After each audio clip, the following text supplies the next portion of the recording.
Welcome to Didedi's Crafty Corner. My name is Diane and I'm so happy you stopped by today. Hi guys, today I thought I would share with you and recreate this background that I recently made. So I made a background using a paper stencil, if you will, of some die cuts that I cut out using some My Favorite Thing floral dies. So I recently cut them out to show them to you guys during a destash. Never got around to showing them to you, so I decided that I would go ahead and use the cutout flowers that I had cut out and the paper stencil, if you will, that the flowers created. So to do this project, all I needed were the dies, of course, some 110-pound paper, and some distress inks. I chose to use the Quiche Flamingo Sponge Sugar and Picked Raspberry. So I'm also going to be using a couple of these little blender brushes, and well, okay, let's just go ahead and get started. Okay, so as you can see, I've already done this once. You can tell that by the ink that's on here. So I'm going to start out by using one of the inks. I believe this is the Quiche Flamingo, and I'm just going to randomly put 4 or 5 flowers down on the paper. Now I'm going to start off with this. I'm calling this my medium color, by the way. And if you see those little ink marks that I'm leaving behind, I'm not being super careful or cautious because it's not going to matter in the end for this particular card. I'm looking to have some floral imprints and some circles and lots of color and 2 or 3 tones of color, and it's going to be a really pretty background designer paper, if you will. So I'm just going to continue on with my flowers. I'm going to switch up the flowers and switch up the ink color and just fill it up, not quite all the way with flowers, because I want there to be a textural background in this as well. So now I'm going to go in with my darker color, which is the picked raspberry, and I'm just going to darken up part of my florals. So I'm going to make my flowers look a little two-toned or a little watercolored, if you will. See, doesn't it look cute? I'm going to go ahead and do that with all of them, and then I'm going to come in with my next flower and put 2 or 3 or 4 of those in, and so on and so on. So I'll catch you up in just a second. So now you can see I've got some additional flowers on there, and I'm going to continue to bring my flowers in. I'm going to do all 3 of the florals that you see there. I'm going to be using the big, the medium, or actually I'm not even using the big one for this one. I'm using the medium large petal and then the 2 small petal flowers. So I'm going to go ahead and do all 3 pinks in here on these petals, or these flowers, if you will. I think it's looking kind of cute, right? And then I'm going to bring in a stencil. So this is just a polka dot, kind of a random polka dot kind of stencil. And I'm going to come in with this stencil, and I'm going to use both my lighter color and my darker color inks as I turn this around and get these little dots in different areas. And I'm just going to keep adding the dots to kind of fill in negative space, right? So it's just going to fill in some of the spots, add a little texture. And right now I'm going to tell you, I know as you're looking at it, it looks a bit of a hot mess. Believe me when I tell you, it's all going to come together at the end. It's just part of the process. So I've taken the lighter color and the darker color, and I'm going to come back in with the Quiche Flamingo, and I'm going to do a few more, just any place that I see I might want some of those dots. At the very end, I'm even going to come in and just do sets of 3 here and there in the super dark color, just to intensify those dots in different areas. So what I'm trying to say is I'm just trying to create a texture above and below those petals, so that when I come in with my distress inks at the end to color in the entire page, it looks like we have a variation of textures and colors on the pad. So now I'm coming in and I'm adding color all around my page. So I'm using the Sponge Sugar, I believe, which is my lightest color, and I'm just going to go in and add that all over the paper, everywhere. I'm going to cover everything up. And then I'm going to come in with the darker color, and I'm going to do the same thing around the edges. Now I'm not sure if I think I did the quiche, yeah, nope, came in with the dark one. And I'm just going to go in, I'm going to add some more color around, just around the whole edge of the card, right? Now this panel is going to be cut down, so it's going to be cut down smaller than this, so I'm not worried about it being too dark around the edges at this point. And then I'm going to come in with my petal stencil, if you will, and I'm going to darken up some of my flowers just a little bit more. I'm going to intensify them just so they stand out a little bit more.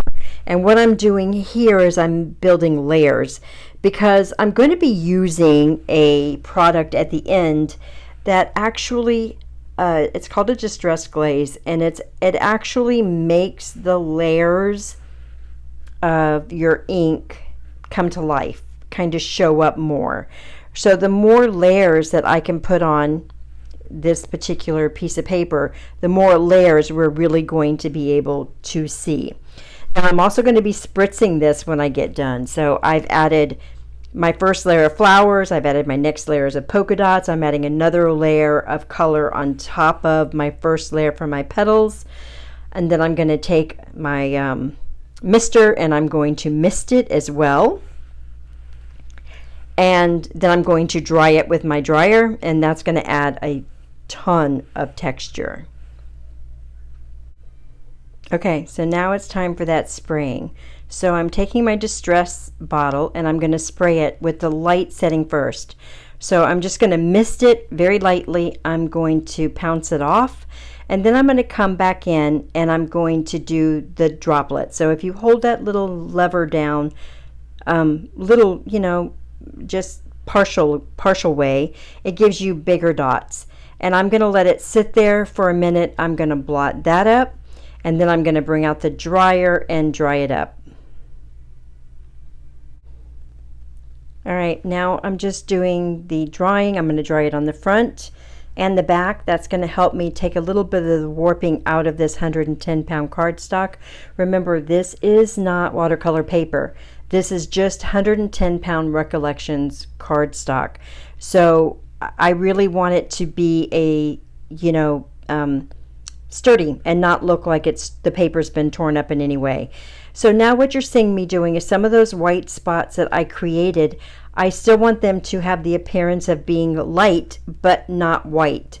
So I'm coming in with the lightest color ink and I'm going over some of those spots. Then I'm going to just go over it lightly, and then I'm going to wipe it down with a paper towel, and then I'm going to come in with that glaze. So let's go ahead and grab the glaze. Now for my glaze, as you can see on the first one, the glaze just brings it out. It just pops it all to the front, and it allows you to see more detail. Now when I apply my glaze, I use a one of the sponges that you would use to apply ink, and I just put a little bit on there. I just rub it on the side of the bottle, and I just go in circular motions all the way around, and you can actually see it pop up. You can see some of the spots you couldn't see before popping up, and you can see the color come to life. And that's what the glaze, the Distress Glaze, does. It works so well on cosmic backgrounds and any type of background like this where you have more than one color coming through. It just brings it all up. All right, now for the card section of this. I've decided to go ahead and make 2 cards with this. I really wanted to showcase both of the floral backgrounds without taking away too much with what was on top, and plus because I had cut those flowers out to show them to you guys and then never did, I wanted to use them as well. So I've taken the flowers and I've used that same pickled raspberry and made some of the white circles into the centers for the florals. I'm taking the background, one of the backgrounds, I used a stitched frame, framed it up around the outside edges, making it just shorter than my A2 size card. And then for the second one, I'm just going to, again, I cut it with a smaller die to make sure that it was smaller than my card front, so I would get that pop of white around the edges. Really helps that pink to stand out. And then I cut out a smaller circle framed stitch die as well. So I'm going to take that circle and I'm just going to use my art glitter glue. I believe I'm using the one with the larger tip. I have two tips. I have one that just comes with the bottle and it lets out more glue at a time, and then I have a fine tip and I use that for the smaller things like the leaves and things like that. So now it's just a matter of adding the florals to it. So I'm going to keep it really simple on both cards. So on this one I'm just going to use 2 flowers and 2 leaves, and I'm just going to accent the white circle. So we're going to have white leaves, we're going to have a pink and white flower, a small pink and white flower, and then leaves. I'm going to glue down the leaves to kind of go around the shape of the flower, and then I'm going to glue down one of the flowers just straight down to paper, and then I'm going to pop up my biggest flower with a foam square. That's what it's called, a foam square. I have a couple of sizes of foam squares. You're going to see me using the large ones, and I think I use the small ones too in this video. I have gone to using these squares when I'm doing my pop-ups rather than cutting tape. I just find it to be easier and a little bit faster, so I don't know. I'm trying it out. I kind of like it, so that's what I've been doing. I believe the ones I'm using are from scrapbook.com, and the smaller ones you see me use are Doris, I believe. Yeah, they are. Okay, so I've done that. I've also cut out a small sentiment for this card. This card is just simply going to say thank you. I've cut it out in white. I only cut this one out in just one time. I didn't cut it out 3 times or whatever to give it dimension. I didn't really care if the thank you had dimension for this card, for this particular card. The next card I'm going to raise up a little bit, but I thought that this looked perfect just the way it was, just being cut out one time. So for the thank you, I did use the art glitter glue in with the fine tip nozzle, and I find that even as small as those words are, it makes it super easy to be able to put, to get the glue on there so that you don't make a hot mess. And that's with my eyesight, so that's saying something. It really is. All right, now for the next card. My idea for this card was to decorate in the corners, the top corner and the bottom right hand corner only. I'm going to be using 1 flower and 2 leaves on each side of that, but I do kind of want them to look even if you can, and I didn't want to cut any of the petals off, so I got to play around with it for a few minutes to make that work. The hello that I'm using for this card has a shadow. I kept it white. I thought about doing it in vellum, but I really wanted that white to shine with the pink. With as much hot pink as we have on this card, the white looks fabulous. It's just beautiful. So I'm going to do the shadow for the hello in white, and of course the hello in a hot pink color. And I'm going to arrange the flowers. Again, the leaves will just be glued down completely to the card, and the 2 flowers will be popped up with a pop dot. The small flower will be popped up with a small pop dot, and the large flower with a large pop-up dot. And that really is going to finish up this card. It was so much fun to create these 2 cards, and when I can sit down and create the entire card with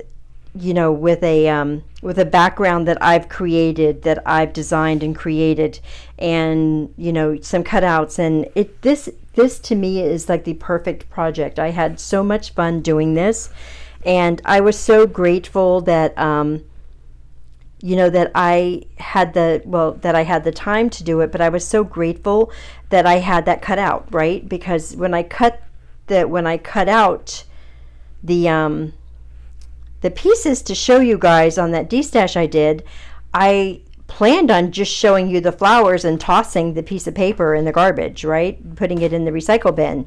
But I left it all on my desk because I was so short of time, and look what happened. It made a beautiful creation. So Yay!